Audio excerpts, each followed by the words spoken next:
Friends, आज हम एक बहुत इम्पॉर्टेंट कंडीशन के बारे में डिस्कस करने जा रहे हैं जो कि रेनी सीज़न में और इन रेनी वेदर में थोड़ा सा इसके इंसिडेंट्स बढ़ जाते हैं। ये होते भी बहुत ज़्यादा हैं। तो जैसे कि आजकल के मौसम में बारिश हो रही है तो उसके साथ साथ हमारा जो स्किन डिजीज़ होते हैं वो भी राइज़ में होते हैं, जिसमें जो डैंड्रफ होता है वो बहुत कॉमन प्रॉब्लम है। लोगों को रेनी सीज़न में डैंड्रफ बढ़ जाता है, उनको काफ़ी ज़्यादा इचिंग फ्लेकीनेस होनी शुरू हो जाती है स्कैल्प में, जिसको कॉमनली हम डैंड्रफ कहते हैं। डैंड्रफ एक तरह का डिजीज़ है जिसको हम अपने साइंटिफिक लैंग्वेज में सेबोरिक डर्मेटाइटिस बोलते हैं। सेबोरिक डर्मेटाइटिस एक तरह का इन्फ्लेमेशन होता है स्कैल्प का, जिसमें आपके स्कैल्प में सीबम नाम का एक चिपचिपा पदार्थ होता है, एक तरह का ऑयल होता है जो बॉडी ऑयल बोलते हैं उसे, सीबम को। वो आपके स्कैल्प में निकलता रहता है और वो आपके स्कैल्प में जमता रहता है, आपके सर के बालों के रूट से ही निकलता है वो। जब ये स्कैल्प में जमता ज़्यादा है तो ये ज़्यादातर ये it's a good food for fungus. तो कई बार इसमें फंगल इन्फेक्शन हो जाता है, इसमें फ्लेकीनेस हो जाता है। ये सीबम भी कई बार आपकी स्किन से रिएक्ट करना शुरू कर देता है और उसमें एलर्जी करना शुरू कर देता है, और इसलिए स्किन की लेयर्स निकलनी शुरू हो जाती हैं और इसी को हम डैंड्रफ कहते हैं। सो ये जो माइल्ड सा फंगल इन्फेक्शन होता है, जो माइल्ड सा इरिटेशन एक्जिमेटाइजेशन होता है स्कैल्प में, इसको हम सेबोरिक डर्मेटाइटिस कहते हैं। अब ये क्यों बढ़ता है ये एक पर्टिकुलर वेदर में, तो काफ़ी हद तक ये थोड़ा सा टेम्परेचर एंड ह्यूमिडिटी भी एक कारण होता है जिसकी वजह से ये ज़्यादा निकलता है। दूसरा, स्ट्रेस एक इम्पॉर्टेंट फैक्टर है। स्ट्रेस के साथ साथ थोड़े जेनेटिक फैक्टर्स भी होते हैं। कुछ लोगों को सिबोरिया ज़्यादा होता है as compare to some other individuals.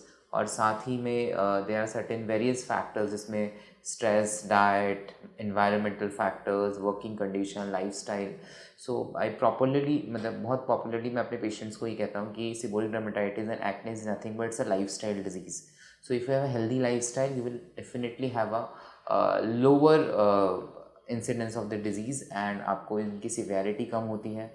But yes, अगर आपकी लाइफस्टाइल अच्छी नहीं है, आपका डाइट प्रॉपर नहीं है, आपको वेट गेन ज़्यादा हो रहा है, आप स्ट्रेस ज़्यादा लेते हैं, आपका स्लीपिंग पैटर्न नॉर्मल नहीं है, तो ये बीमारियां, एक्ने, सेबोरिक डर्मेटाइटिस आपको ज़्यादा परेशान करती हैं।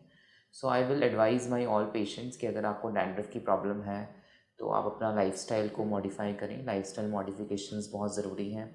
Take a low fat diet, अपना खाने में भी sugar intake, high fast food, इन सबको कम करिए। एक हेयर हाइजीन प्रॉपर मेंटेन करिए। अगर आपको फ्लेकीनेस की प्रॉब्लम है, आपके बाल ज़्यादा ऑयली लगता है, आपको जेनेटिकली आपको सीबम ज़्यादा प्रोड्यूस होता है, तो उसको रेगुलर क्लीन करिए। The regular cleaning is very important both for mails and females. और जिनको भी सिबोरिया का प्रॉब्लम होता है उनको हम कुछ एक पर्टिकुलर एंटी डैंड्रफ शैम्पूज़ होते हैं, एंटी फंगल शैम्पूज़ होते हैं जो हम एडवाइस करते हैं, जो कि उन्हें जिसकी फ्रिक्वेंसी ऑल दो कम करी जा सकती है, लेकिन उसको प्योरली हम कभी बंद करने के लिए कहते नहीं हैं। हम कहते हैं कि आप हफ्ते में नहीं है तो हफ्ते में एक बार करिए, अगर है तो हफ्ते में 2 या 3 बार करिए। सो अगर प्रॉपरली इसका ध्यान रखा जाए और इसका ट्रीटमेंट प्रॉपरली लें, आप अच्छे से इसका गाइडेंस लें। इसकी डायग्नोसिस बहुत इंपॉर्टेंट है, इसमें बहुत सारे को एग्जिस्टिंग फैक्टर्स होते हैं और अब ये चीज़ें तभी अनरिवील हो सकती हैं जब आप अपने डर्मेटोलॉजिस्ट से इसके बारे में पूछते हैं। इसको आप तभी इसको अच्छे से ट्रीट करा जा सकता है।